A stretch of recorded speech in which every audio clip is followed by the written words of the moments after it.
Coming up on the Get Lean, Eat Clean podcast. What I try to tell people is master the first hour of your day. Just worry about getting that down. And what does that look like? Well, maybe like for people in your audience, that's intermittent fasting. Okay, that's not a bad option, right? If you can go that 16, 17, 18 hours without eating anything, that's a net positive, in my opinion. But for some people, they need to start their day with high fat, high protein, no carbohydrates, right? And it's not a keto thing. It's not, any kind of fancy, it's just the carbohydrates are the worst thing to have in the morning. Later in the day, I think carbohydrates are great. I think they're like clean carbohydrates, right? But if you can go high fat, high protein, like crazy as it sounds, like a steak, or like a piece of fish, even some vegetables like fish on a salad or steak on a salad or something that is no sugar, low to no carbohydrates, high protein, high fat. I promise you won't be hungry for a long time. Hello, and welcome to the Get Lean, Eat Clean podcast. I'm Brian Gryn, and I'm here to give you actionable tips to get your body back to what it once was 5, 10, even 15 years ago.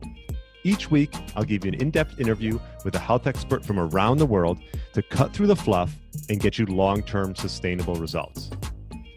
This week, I interviewed Erik Abramowitz. He's a health coach, certified nutritional therapist, and biohacker. He's an advocate for nootropics and believes in using science to improve people's lives. We discussed all about nootropics and the supplement industry, how to optimize your foundational health, along with mastering the first hour of your day, tips around improving sleep, when the best time to drink coffee is, and the importance of being grateful. I really enjoyed my interview with Erik. I know you will too. Thanks so much for listening and enjoy the show.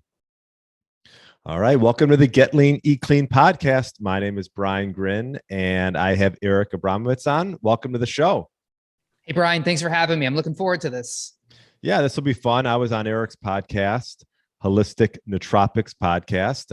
It hasn't come out quite yet, or it might come out when this one comes out. But either way, he is a certified holistic nutritional therapy practitioner. I've been practicing that. So we're going to talk all about nootropics and get into all of that. Maybe before we get into that, how did you come about, getting into holistic nootropics and supplement industry and as a whole? Yeah, I mean, the short answer is the supplement industry and the people talking about supplements, it's just a giant cluster F. I say it all the time. You were on my podcast. I probably said it when you were on my podcast, but the supplement industry is a $100 billion industry. And just a rough guesstimate, but I don't think I'm too far off. 99.9 billion of that goes straight down the toilet.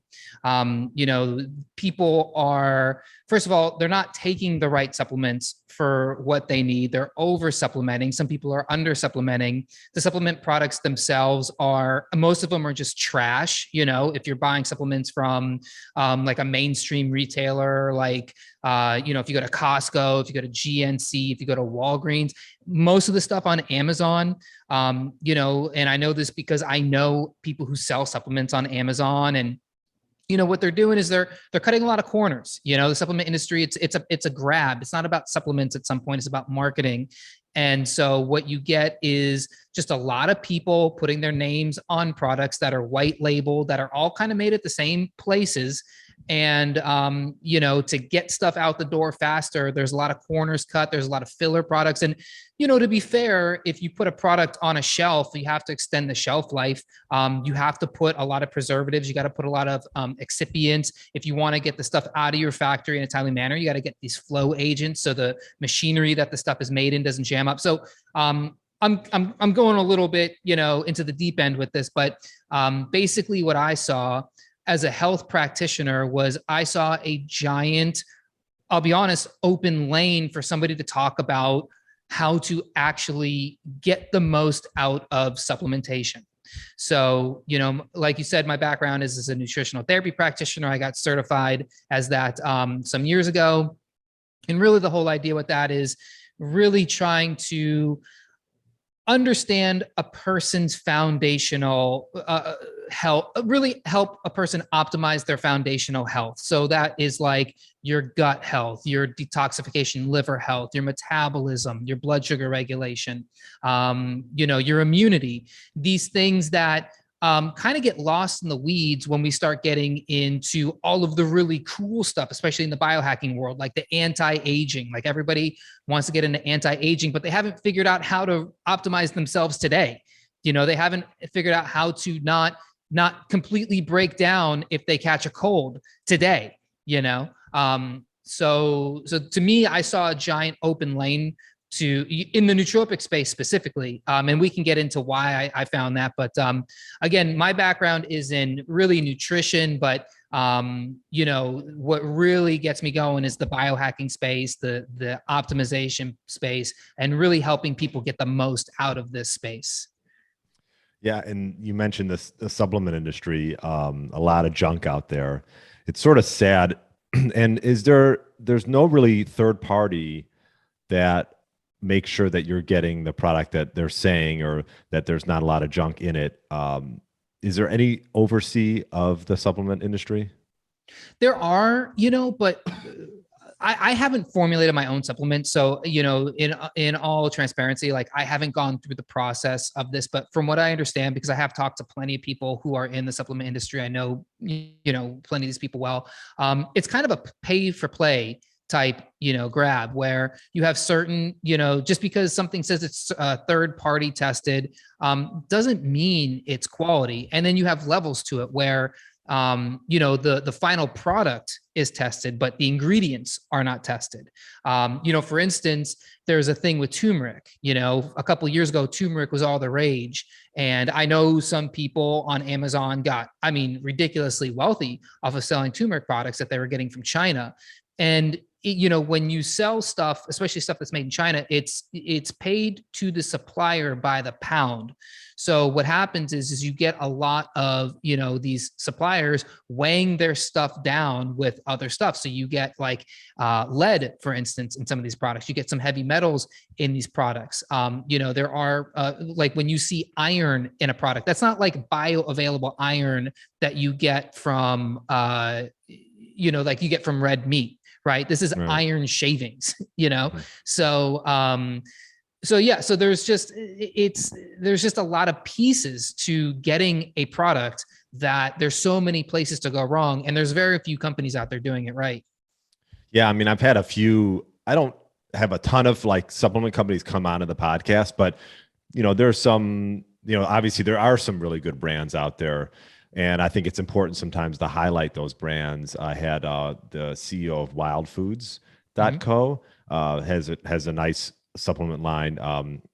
And who else? I just interviewed this guy, Ari Tula, has a company called Elo, which I think sort of like the future of supplementation, where they actually, they do blood testing, and then they sort of based a customized supplementation based off your blood work. And then they have a nutritional consultant that you talk to every week or so, or every month. And so that there are a lot of advances going on in this industry. But like you said, I think just going to mainstream and going to Walgreens or even like GNC, a lot of that stuff is junk. And so what would you say for someone that's looking to get into, I know we'll talk about nootropics, perhaps maybe explain to individuals what nootropics are, and how are they different than perhaps just a normal supplement? Sure. So just the simple, fastball straight down the middle explanation of nootropics is they're brain supplements. They really kind of took off as people knowing them as smart drugs. That's kind of where everything really started, with something like modafinil. You can even classify something like Adderall as a smart drug. This really became popular with the movie Limitless with Bradley Cooper. I don't remember would that come out, like 6-7 years ago or something. And so everybody wanted the Limitless pill, and it exists. You can get yourself modafinil, or if you don't want to go the prescription route, you can get armodafinil. And I think there's another one it's the pro drug of it. So it's not actually modafinil. You can take it, and then your liver metabolizes it into the chemical form of modafinil.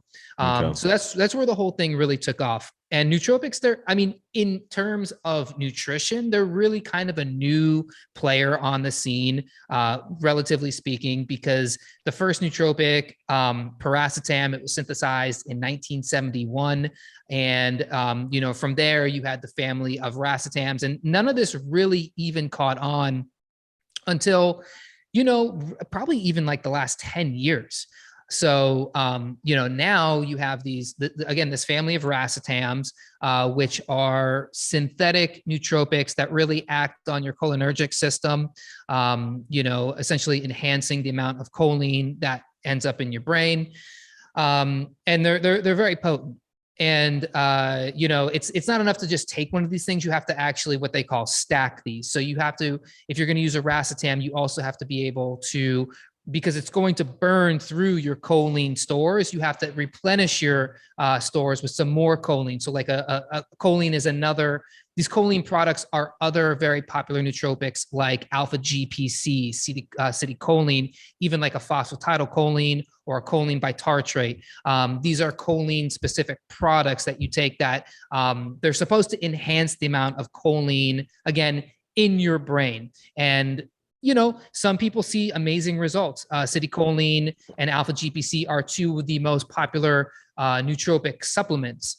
But then what's happened over the last few years, and maybe I'm kind of partly responsible for this, is that now what you have are people using more natural methods. So you start having a lot of different supplements and natural products falling under the classification of nootropics. So again, the whole thing started off with the racetams, then you had, something like Noopept, and you had these more synthetic kind of specific nootropics that work specifically on the brain.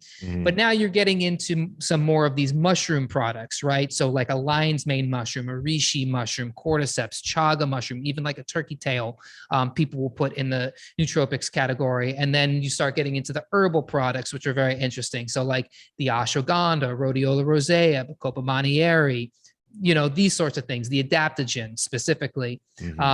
And then, some people will call something like vitamin D. You can obviously fish oil, omega-3s, DHA, like obviously that works specifically in the brain.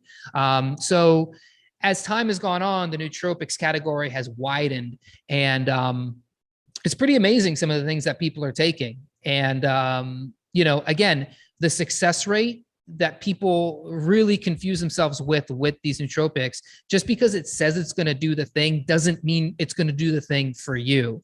And so you were mentioning like the blood testing and then the supplement plan for you. I think that's a great idea. I've seen several companies doing a very similar thing. Some people do genetics testing, and then they'll prescribe or recommend specific nootropics or supplements. I've seen it with there's a company out there. Oh, sorry, go ahead. When I was just going to say, yeah, like hair mineral testing too. I've done that, which, and I think that like just seeing this stuff every day in and out, and especially like with like, these ads on Instagram, it's like every other day there's a new company coming out, and there's some cool ones. There's a company that I've tried called Brainwaves. Have you heard of that one? I'm pretty sure it's come across. Yeah. Okay. Believe like lion's mane's in there, and it's like a creamer that you put with coffee, and I've tried that one and things like that. But yeah, going back to your point, yeah, I mean, I think first and foremost, a lot of this stuff you can get wrapped up and spend a lot of money that you probably throw down the drain. I think it's important to sort of know where you're at before you do anything. I mean, obviously, if you're looking for like a quick get me up, like some of this stuff is great, but like when it comes to supplementation, I always advise people just to know where their levels are at before they do anything. Absolutely. I mean, you have to know, so I didn't mention another classification of nootropics, which are the amino acids, which are probably of all the categories, maybe the most potent, because you start getting into things like 5-HTP and tryptophan, which work directly on your serotonin pathway, N-acetyl L-tyrosine, which works directly on your dopamine pathway, L-theanine, which is a potent, it's a nootropic, but it's really like a full body kind of, relaxer amino acid. And then, I mean, there's phenylalanine, which is again something else that works on your dopamine pathway. So Yeah, you're right. You can get lost with this. And the problem is that people hear some of these nootropics influencers or biohacking influencers start talking about nootropics, and they say, oh man, the N-acetyl L-tyrosine, it's so great, man. Like I put it, my brain was on another level. It enhances your dopamine. So I just felt great all the time. Okay, that's cool. But you can go seriously wrong with L-tyrosine. There is an enzyme in your brain called tyrosine, dopamine hydroxylase. And people have specific genetic SNPs with this, where it works one way for some people and it works another way for other people. And yeah, if you have the SNP where it works properly and you get the L-tyrosine and then it's going to convert to L-dopa and then to dopamine, then you're good. You're going to get that dopamine. But some people, it doesn't work like that. Some people, it goes to, you get the L-tyrosine and then it doesn't quite go to the L-dopamine. It actually turns into a more harmful metabolite, which can lead you down, I think it's called the chitinine pathway. It's been a few months since I actually looked at these words, so I might be saying this wrong, but the idea is that the L-tyrosine for some people can cause enhanced anxiety, enhanced depression, and a lot of cognitive issues, especially if you have gut issues. And this is really where I come in, which is the idea of nootropics is great, but what you really want is you really want to get your body to be doing this for you. So you've probably had a million conversations about gut health, right? So we don't have to rehash the benefits of good gut health. But in terms of nootropics, 80% or 90% of your serotonin is made in your gut. Between 50 and 75% of your dopamine is made in your gut. GABA is made in your gut. Acetylcholine is made in your gut. All of these neurotransmitters that everybody's trying to enhance with nootropics, it's made in your gut.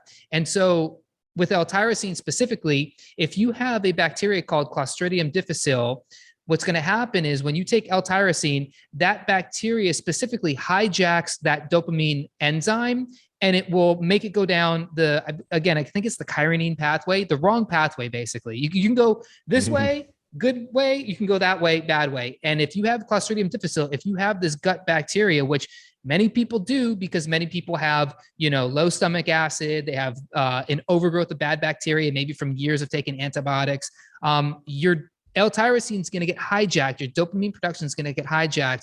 And the L-tyrosine that you've heard is so great, that's going to put your brain on that next level, is actually going to cause you more anxiety, more of these cognitive issues. So, again, this is just an example. I'm not trying to scare anybody. You have to really know. This is why knowing your specific health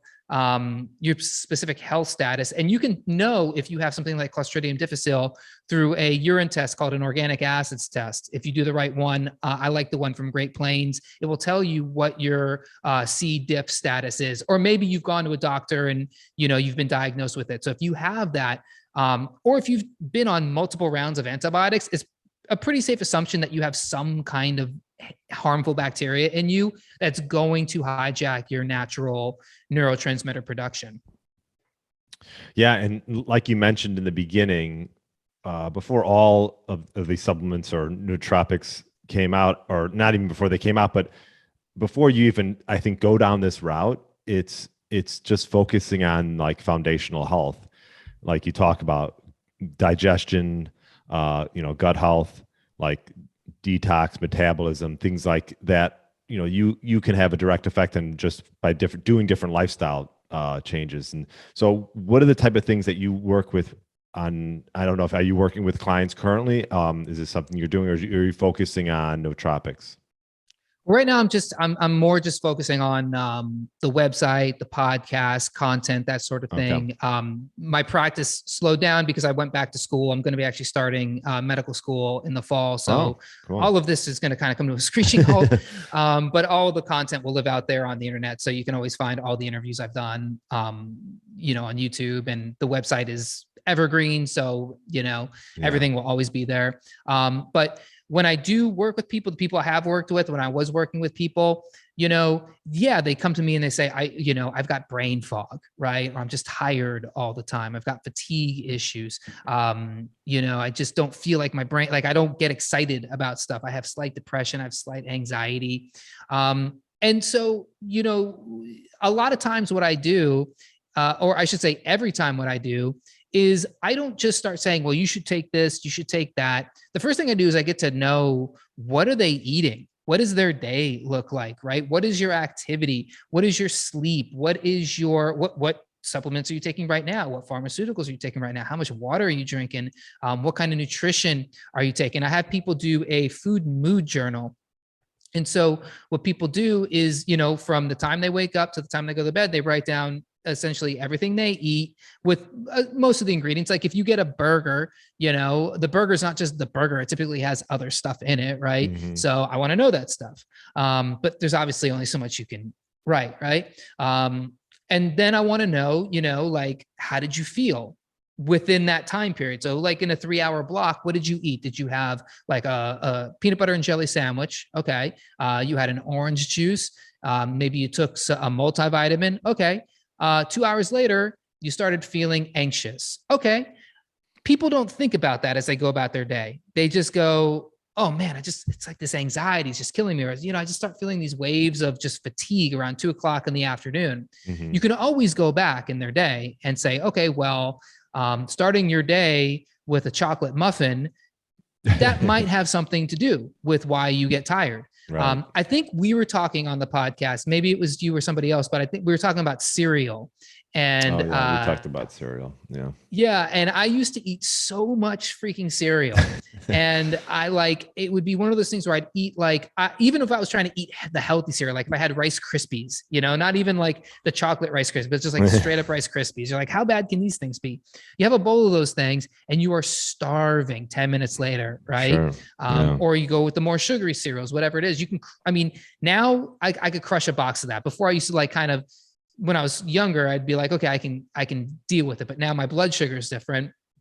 Either way, you're starving after that, right? Your blood sugar just dropped. You get its immediate surge of, glucose and then insulin, and then everything drops. Your blood sugar drops and you are starving. You're anxious, you're cranky, you're hangry. And then what do? Well, maybe you go get a coffee, maybe you get an energy drink. And essentially what you did by starting your day, especially in the morning when your cortisol's high, when your storage hormone's high, and it's blocking all the other beneficial calming hormones, sex hormones, like for men, testosterone, for women, estrogen and progesterone, you're going to start riding this blood sugar roller coaster. Yeah. And so you're going to feel depressed. You're going to feel brain foggy. You're going to feel anxious. You're going to feel irritable. And the only thing that's going to help that is food. And once you're on that roller coaster, there's no getting off until you go to sleep and hope the next day you can pick it back up. So that was a long way of saying that I want to know what is going on in a person's day.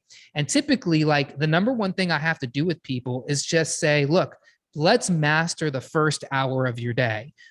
I know you want to lose weight. And I personally, I know this is the Eat Clean, Get Lean podcast. Mm-hmm. Get lean, to clean, me, to me, I'm a true believer that the scale is the worst thing you can have in your life if you're trying to get in shape. Mm-hmm. Because what happens is people get married to these numbers. And I think obviously it's a tracking tool. It's great. It should be used once a month. It should be used once every couple of weeks. You shouldn't I look at the scale once a week. And even that reading is a little funky because your weight it's such a variable number. It fluctuates in so many factors. But to me, weight loss is a side effect of doing all the other stuff right. It's hard to wake up day after day feeling amazing and not be on the right track for losing weight or getting ripped or whatever your goal is. Even getting ripped can be a problem for dudes, right? Because they start messing around with, certain crash diets, the digestion gets a little funky. Some dudes are messing with, products like, steroids, whatever it is, even creatine. I don't have good results with creatine. These things can mess with your body in certain ways. So again, sidetracked. What I try to tell people is master the first hour of your day. Just worry about getting that down. And what does that look like? Well, maybe for people in your audience, that's intermittent fasting. Okay, that's not a bad option, right? If you can go that 16, 17, 18 hours without eating anything, that's a net positive, in my opinion. But for some people, they need to start their day with high fat, high protein, no carbohydrates, right? And it's not a keto thing. It's not, any kind of fancy, it's just the carbohydrates are the worst thing to have in the morning. Later in the day, I think carbohydrates are great. I think they're like clean carbohydrates, right? But if you can go high fat, high protein, like crazy as it sound, like a steak, or like a piece of fish, even some vegetables like fish on a salad or steak on a salad or something that is no sugar, low to no carbohydrates, high protein, high fat. I promise you, you won't be hungry for a long time. Yeah.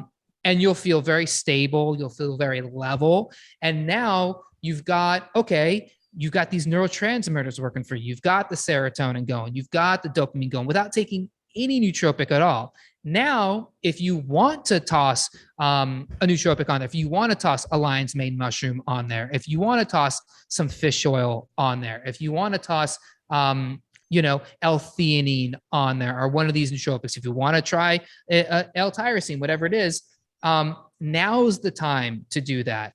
And now you're going to get better results because you're not relying on the supplement itself. You've allowed your body to make it. You've set your body up so where your metabolism is optimized, your gut health is optimized. And then there's the whole thing with digestion, which is a whole other problem I don't think people really understand fully well.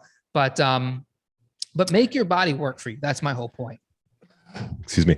Yeah, you bring up a good point. It's funny because before we started the interview, I'm not like a big caffeine guy, and I'm fairly sensitive to it. So I like to sort of use it. I like to target when I'm going to use it, like, because, there is a little bit of a crash afterwards. Right. So like I try to use it like around my workouts, and like, I don't want to take it now if I'm not going to work out for 2 hours and then feel like I'm going to crash after that. I think that people are so reliant on getting up in the morning and relying on that first cup of coffee. What do you say to those people when they want to get up in the morning and then just get that pick me up? What's a better way of getting that pick me up than just grabbing a cup of coffee? Well, I think, first of all, I don't think there's much wrong with coffee. I think it's overused, certainly. And I think it's used for the wrong purposes. Like, I like the way you use it. The way I use it is for nootropic purposes. I'm not reliant on it. And it doesn't, for the most part, affect my sleep because I make sure I don't drink any coffee past 9:30, 10 a.m. Right now, if you need coffee first thing in the morning, and we all know this people, then there's another underlying issue. What I always say is you should wake up feeling like you got shot out of a cannon. That's how you know your health is optimized, in my opinion, right? I don't have the blood test to prove it, but to me, all you can know is how you feel. Like, who cares what a blood test or a hair mineral test or organic acids or a genetic test says? If you feel like crap, right. If you feel great first thing in the morning, okay, you're off to a good start. If you feel very brain foggy, sluggish, fatigued first thing in the morning, well, probably you didn't get enough quality sleep. Okay. So that's your first place to start. Okay. Yeah. Why didn't you get enough quality sleep? Well, anybody who wears the Oura ring and you're actually digging into the data, you'll start to put that little mystery together. You'll start to put that puzzle together because you'll know, oh man, if I eat too late, my deep sleep goes down, my heart rate doesn't drop, my HRV is low. So maybe I should shift my feeding, the time I'm done eating, maybe to 2 or 3 hours before I go to bed. Okay. Everybody's different, obviously. For me, I know if I eat, it's kind of funny because it's like a 3-hour hard stop for me. If I eat within 3 hours, my heart rate doesn't go down enough. My deep sleep doesn't go up enough. My REM sleep doesn't go up enough. And then my heart rate, and then I'll feel it the next morning. It's just funny how those scores, you see those scores. And I don't know about the Whoop strap. I know that's a very similar gadget. I've never used it, so I can't speak for that. But anything that's tracking your sleep, you can tell immediately. Like if you wake up and the thing says you're a readiness 60, you're going to feel that 60. But there's some days I wake up and I just feel amazing. And the Oura ring's like, you're an 80, you're an 85. And I'm like, I know it, right? And it's because I set myself up right the day before.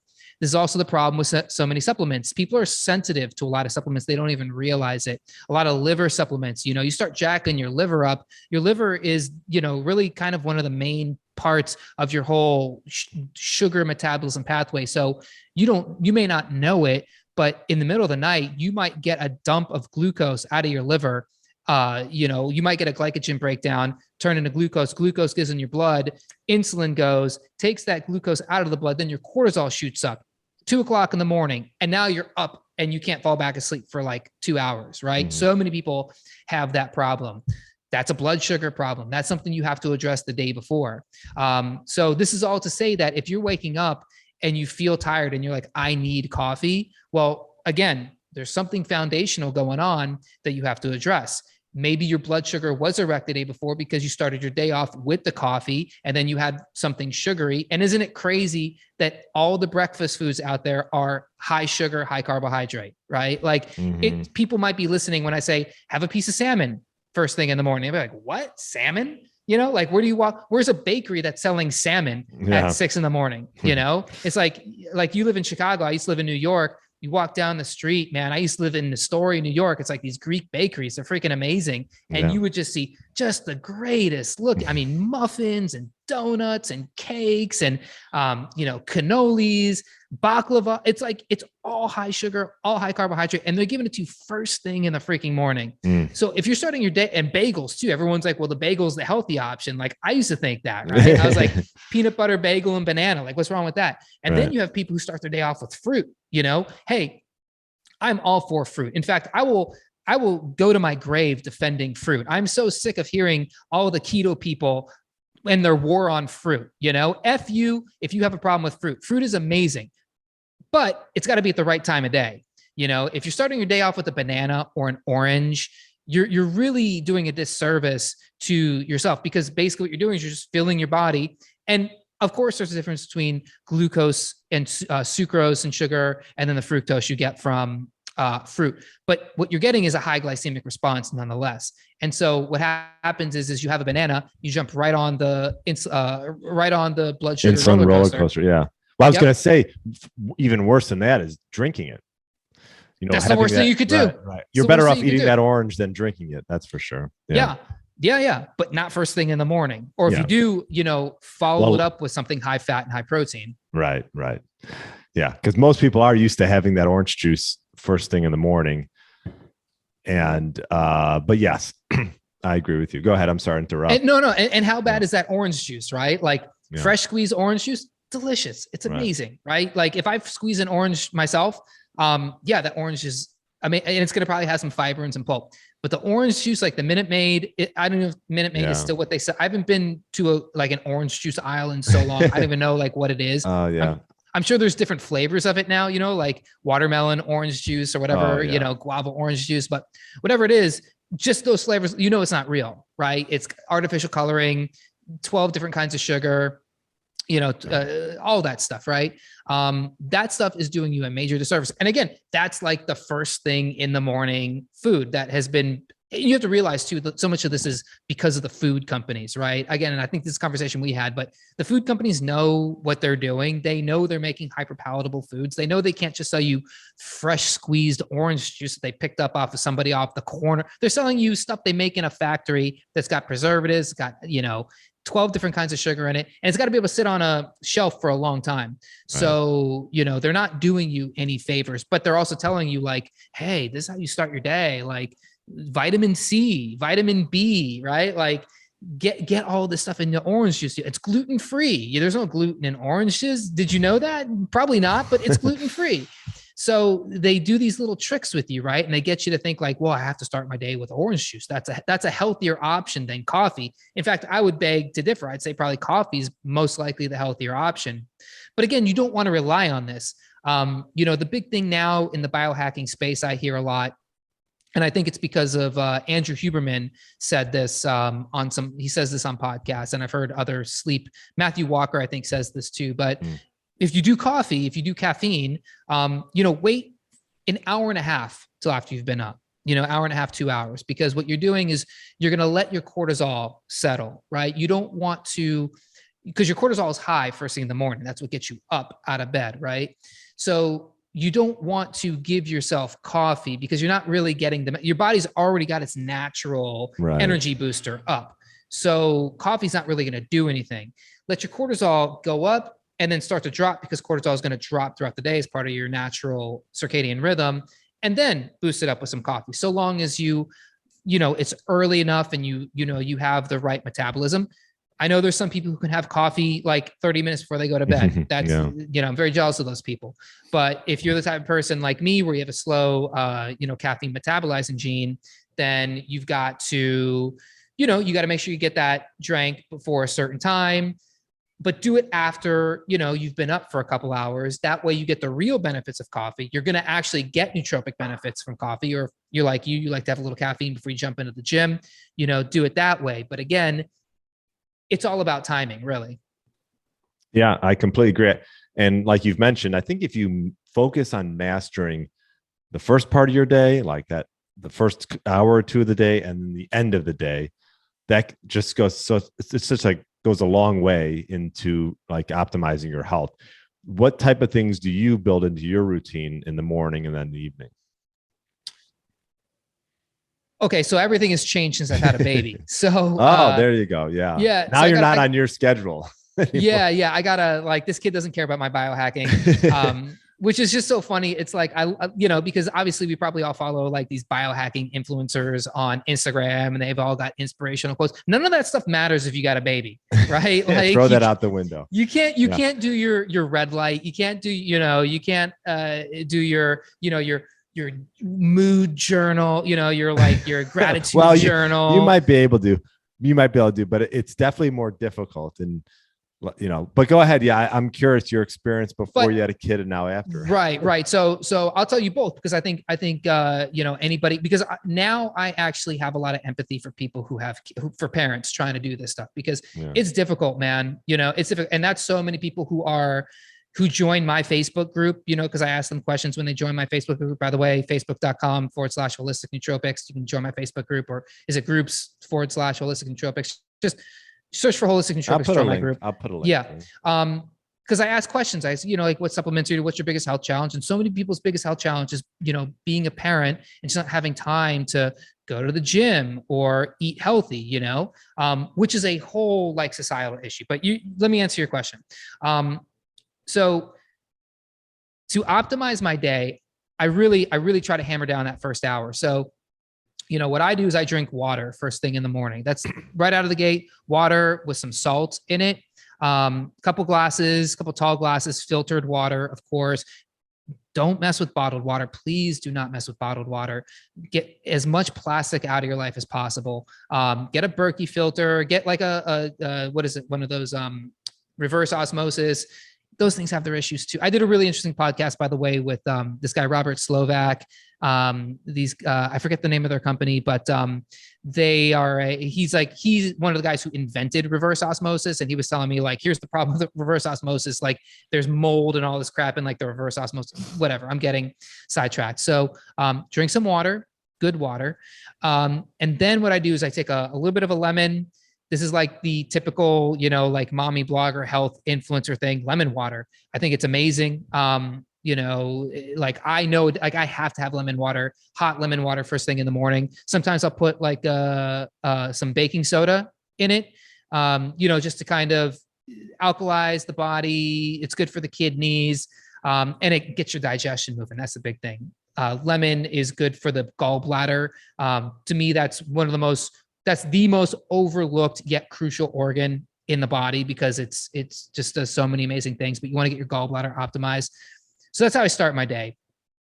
Then I take a cold shower. If you got a cold plunge, if you got a place to get like some cold exposure, like that's amazing. A river, lakes, like some people are fortunate to live by a body of water. I know people are buying a lot of cold plunges now. I have a friend who bought like a meat freezer from Costco and just fills it with water and gets it down to like 30 degrees, jumps in that thing, a couple times a day. I'm smiling because I just did a podcast on cold plunging and I have one in my house. So yeah, I relate with you. Yeah, that's great. Do you have a real cold plunge, or did you like a makeshift one? No, I splurged. We just moved into this house over the last year, and that was like my splurge. So I bought a plunger. Yeah. I'm jealous too. I want one so bad, man. So bad. Yeah. It's such an amazing, to me, like that could be a game changer in a person's health. Like we're talking about these things, that could be an absolute game changer. No doubt. I honestly think it's the greatest hack. Out of all of the ones that I hear through the podcast and that I've tried on my own, I think it's the greatest one. It's a great, I mean, from head to toe, like Right. That's the best thing. Like dropping your body temperature like that, getting your blood flowing, getting your brown fat cells popping, like all that stuff. And then nootropics wise, like, I mean, the mental fortitude you have to put forth. Some people do the Wim Hof breathing, like Right. all that stuff, Yeah. But if you can't get a cold plunge, the cold shower is just as good. Yeah. Yeah. I agree. It's there. It's like 1A is cold plunging, 1B is showering. But let me tell you, not everyone has access. They live in apartments. They can't, whatever. I mean, I used to fill up a tub and it worked, but it just became like sort of a pain. But yeah, no, everyone can put at least 10, 15 seconds of the end of your shower and have it be cold. Yeah. Okay. So after you do the cold shower, then. So the cold shower, and then what I would do is I would do, it's called morning pages. So I forget the late Carolyn. No, it's this lady she was a really prolific author, and she wrote this book called The Artist's Way. And I read this book years ago, and basically her whole thing is just talking about, if you're a creative person, the best thing to do is just to get up in the morning and just freehand write. Like she does like 3 full pages. For time's sake, I do like a page. But if you got time, do 3 full pages, and you just put your hand on the paper and you just make your hand move, and you just write, and you write nonsense. You write so much nonsense for so long, but this gets your brain moving in ways that you did not plan. Everything that you're thinking about, everything you didn't even know you were thinking about, you'll solve your own life problems this way. But you have to have patience with it, because you're not going to write a screenplay, right? You're not going to write an award-winning novel. You're not going to write a Pulitzer, article. You're just going to write stuff that's in your brain. And it's just about getting the stuff out of your brain into your hand onto a pad.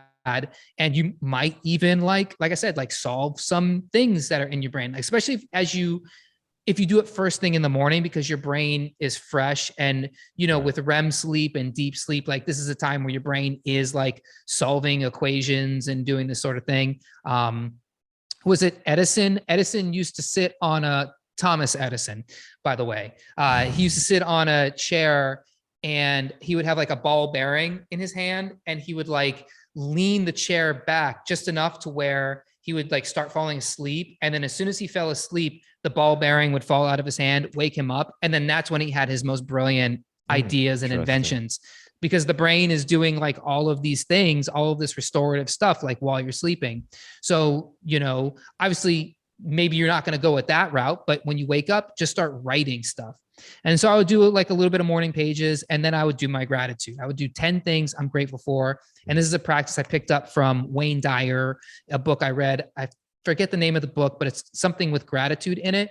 And he just talks about like every day, just write 10 things that you're grateful for.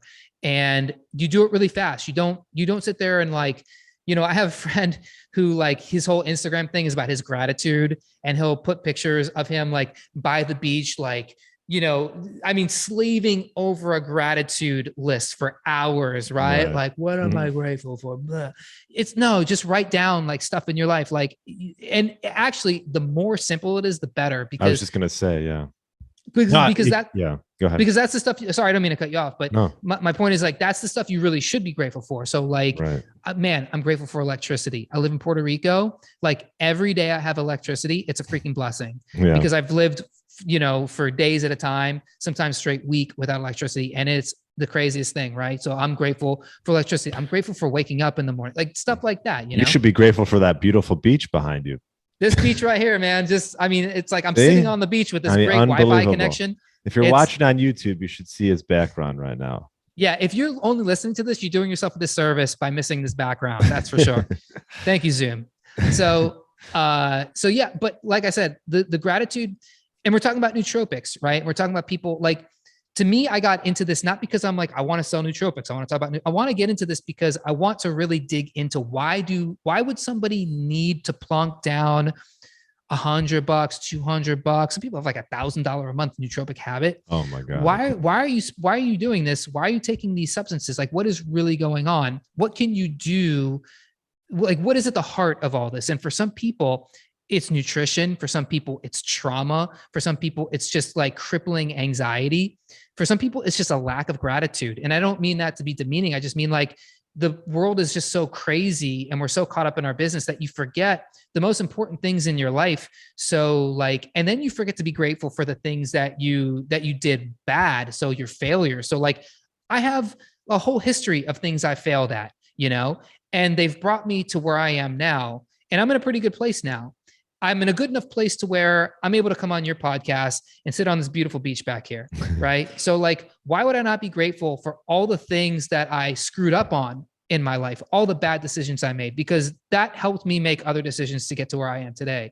So yeah, I go, hey, I'm grateful for failing at stand-up comedy. I'm grateful for never selling a book. I'm grateful for, breaking up with that girl I broke up, whatever it is, right? Whatever in your life. Some people have some awful things that happen in life, but you should find a way to be grateful for that stuff. Yeah, that's a good. I was just say that's a good point, because I do, I do that as well, and you make the point that you should be grateful for some of your failures that went on, and sometimes you don't think like that. It's just like you look at those things as, in the past, and I'm done with that. But yeah, the things that a lot of times you learn more from failing than from actually becoming successful in certain areas.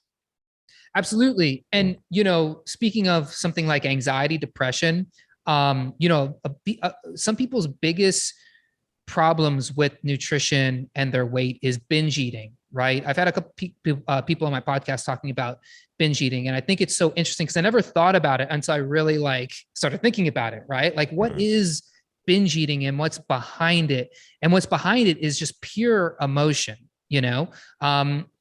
I really believe that I consume more calories than many obese people out there. And that's because the way that I consume calories, it's calculated, it's timed, it's, in conjunction with exercise and healthy habits. I think a lot of obese people, like I know people who are overweight, obese, who they won't eat anything throughout the day. But then in like that last hour or 2 hours where they go to bed, I mean, they get all their calories right there. And they're not good calories. And it's in the context of binge eating. So like when I would binge eat ice cream, that's my thing, back when I would go to the store and get like pints of ice cream, I never sat down and like made like a proper bowl and like sat there at the table and ate my ice cream. No, it was like in front of the freezer with the freezer still open, the thing popped open and I would kill the whole thing. And I'm not even tasting the ice cream. I can't even tell you what flavor it is. All I know is that there's just thoughts running in my head, regrets, thinking like just obsessing about failures, obsessing about things I said wrong, obsessing about like worrying about, did I say the right thing to that person? Why didn't I do that thing? Oh, you screwed up that, And so these are things that once you put gratitude towards those things, and then the next thing I do, which is breathing exercises, when you put those two practices in your life, something like binge eating starts to kind of go away, because you start to realize, like, first of all, you're not obsessing about that stuff anymore, because you kind of make peace with it. You go, no, I'm grateful for that job not working out. I'm grateful for that dream that I pursued not working out. I'm grateful for not being with that girl anymore or that guy anymore, whatever, And then the next thing I do are the breathing exercises. So I would do alternate nostril breathing, which was something I learned at a meditation retreat years ago, which is I'll show you how to do it. I do what is it? This Kali Mudra hands, I think is what it's called. So you plug your nose, breathe in through one nostril for count of 4, plug it like right here at the bridge. And then what I do is I squeeze the perineum, like basically like squeeze your butt cheeks, like you're holding in a poop, and then hold your breath. So you close your mouth, close your nose, close your butthole, and hold a breath for 16, count of 16, and then breathe out the opposite nostril for 8. And I would just do you could do 10. I like to do 12 rounds of it because I count on my I would count on my hand, so I just count like 4 times. So 12 rounds of that. And just that alone is amazing. But then I do this other breathing exercise. It's called the soul sync, which is this is much more simpler. So if you're not ready for like the alternate nostril breathing, this is very simple, where you just close your eyes, breathe in for 3. It's a whole sequence. So the first one, you do it 8 each. It's 4 breaths. What's it called? And I'll so people can look it up, because that'll probably be easier. It's called the soul sync. Soul sync. Yeah. Breathing. So you might be able to look it up on YouTube and learn it from the people I learned it from. But it's like basically a combination of breathing, of an inhale of 3 through your nose, hold, and then hold for 6, and then out 3. I'm sorry, hold in 3, breathe in 3, hold 3, out 3. It's been a little while since I've done this. And then I do 5, 12, 5, 7, 12, 5, breathe in 5, hold 7, 12. And then there's different parts to it. Now let me ask you this. And Yeah. no, I'm all for it. I actually wish I did more breathing exercises. I will say though, when I do plunging, it is a great way for me to get sort of aligned with breathing, because you have to focus on your breath. But I think this is something that could be beneficial for everybody, and it's such a simple thing once you learn how to do it. So you gave us your routine now pre-kid, post-kid. What would you say? Because we're getting up on time soon, but what would you say would be some good ways to go about your routine? I know every kid is different and every situation is different, but what if you learn through that process? You got to drug your kid. You got to make sure the kid gets a lot of drugs in him so they can sleep through the night. No, no, I like that. Yeah. Believe me, when you have a kid, you're like, where can I get either these drugs? How about this? Either drug your kid or start doing hard drugs. Yeah. Let's throw all this advice, throw it out the window once you have a kid. Good luck. No. Yeah, exactly. Honestly, I will say this: make sure you have enough good connections to where people will want to help you out with your kid. And that is like 100% for real. Like, make sure you are so nice to your mother-in-law or like anybody in your family, and you can like convince them to come help you, because that will make that's how I got through the first 4 months or so. Mm-hmm. But really, like, sneak whatever time you have and just try to optimize that. So like, I have a red light panel, and, I used to want to go out in the morning, because like, again, this is a big biohacking thing, like get the sun first thing in the morning, and that sets your circadian rhythm. Okay, great. But I can't do that because I have to be in the house in case my kid cries. So what can I do instead? Get a red light panel, set it up. If you're, make sure you're kind of close to your kids, so if they cry, you can hear them. But you can still do the water and that whole first part of it, where it's the water and then it's the cold shower. So many people can't even do that. Like, if you can just do like hydrate first thing in the morning, like just start there. And then if you're like, hey, what's the next thing I can do? Okay, well, you could do the journaling if you want to. You could do the breathing. The breathing exercises would be hard, because as soon as the kid starts crying, you're knocked out and you can't do that anymore. But if but you can journal, you can do the gratitude. For an actual biohack, can you do a cold plunge? Sure, why not? You only need a couple minutes in the cold plunge. Well, and I think it goes to just prioritizing a certain time and just trying to take advantage of the times that you have, right? Like, you have to be more efficient, obviously, when you have so efficient. Yeah, right. And so that makes a lot. It's like the same thing that I talk about with fasting. It's like, when you're going to only eat in a 4 or 6 hour window, you're going to realize, well, I should probably eat something that's halfway decent, meaning like nutrient dense, will keep me satiated for a long period of time, because that'll make the fast that much easier. I almost feel like, just like you said, like when you have a kid, I can't speak. I have 2 dogs. I don't have any kids, but you just got to plan that much more when you have your time for yourself and really take advantage of that. Yeah, exactly. It's like, you nailed it. It's all about efficiency. So like, just do the things that you can be efficient. Like, and then your kid will start, like, not they're like, the first couple of years of life are not going to be the first couple months, so the first couple of months, it's chaos, right? Any parent knows that. I just figured that out. Like, the first month, it's like, you don't know what you're doing. You're running around. You're like, is this kid going to die? Like, what's happening?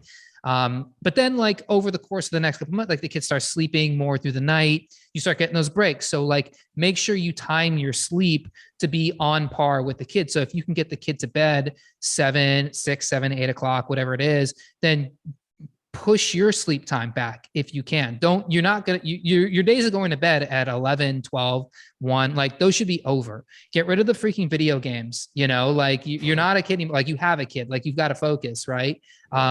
This is a big one. Cut your screen time, like, down dramatically later in the day. So like, cut off, I think it's this dude, Brennan Bouchard. He has a whole like thing where he's like, 3, 2, 1, like 3 hours I stop eating before I go to bed, 2 hours I stop screen time, and 1 hour I do my gratitude journal or whatever before I go to bed.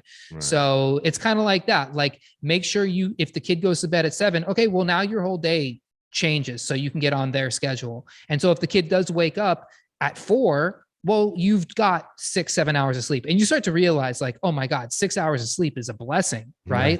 Yeah, you want to be a biohacker and you want to jump on that thing where it's like, everyone's like 8 hours of sleep and it's deep sleep, whatever. It's like, but you can't do that anymore. So if you know your kid's going to go to bed at 7, try to get yourself to bed before 9, and which means try to stop having eaten by 6, you know? Right. So it's little things like that. And that way, when the kid does wake up, you feed them and then they go back to bed. Now you can jump in, you can do your cold plunge, you can do your cold shower, you can do your red light panel. You might have a chance to make yourself like a high fat, high protein food while they're sleeping. You can eat it. And by the way, we didn't talk about this, but chewing is so important, right? Make sure you chew the crap out of your food. Make sure you really focus on like that top part of digestion where your stomach is, your hydrochloric acid is. If you need to take digestive enzymes, I highly recommend that. I'm a big fan of bitters. You know, you can get, I forget the name of the company, but just Google digestive bitters or Amazon search digestive bitters. You'll find plenty of good ones on Amazon.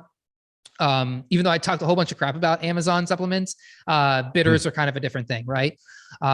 Get your digestion down. So if you do eat and you kind of are in a hurry, you can eat, fully digest it, give yourself some time, especially with the high fat, high protein. You want to get the most out of that you can and not clog up your gallbladder. And now you've set yourself up for a good day. Maybe do a little red light, sauna, whatever it is. And then the kid wakes up and now it's like, at least you got that first hour of the day, and at least you know how you're going to end the day. So everything in the middle, you know, it's not as challenging, and you're not riding that, that insulin roller coaster, and you can kind of keep things in check. Well, wouldn't you know, we went from nootropics to how to raise a child. Speaking of which, I got to make sure my baby's still alive. Yeah. Well, my dogs are nice and quiet, which is good. Yeah. Well, Erik, this was great. A full hour of a lot of information. And I know you're on a new venture, becoming a health practitioner or a doctor. What kind of schooling are you going for? I'm going for a naturopathic doctor. Oh, nice. So, okay, great. Yeah, there's a school here in Puerto Rico. I'm going to go there in Spanish. So I'm going to be doctor and bilingual. Bilingual doctor, if you need one. Yeah, it should be fun. If you need one, yeah, who doesn't? Yeah, there you go. All right, and then where's the best place for people to find you? You can go to Instagram at Holistic Nootropics.